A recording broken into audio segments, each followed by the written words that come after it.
خب از عبدالله نورالله سوال آمده رسیده است. زنها چگونه نماز عید را بخوانند اگر به نماز عید نروند؟ زنها به نماز عید روند. زنها به نماز عید روند، همراهی جماعت به امام اقتدا کنند. اگر زنهای مثلا بیمار باشند فقط دعا میکنند و تکبیر میگویند و با آواز پست که به دیگرها نشنود. اما اگر در بعضی دولت هایی که ما گفته گذاشتیم دولت های اروپایی یا اینکه در بسیار شهرهای روسیه هم در مسجد زنها نمی روند. آنها چیکار کنند؟ یعنی فقط به مردها راه میدهند. مادامی که به زنها جا هست روند.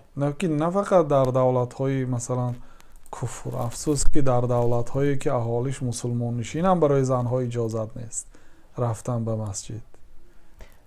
در این حالت در خانه خوانند، 2 رکعت خوانند بدون تکبیرات، هم تو 2 رکعتی رنگ نافله 2 رکعت نماز خوانند.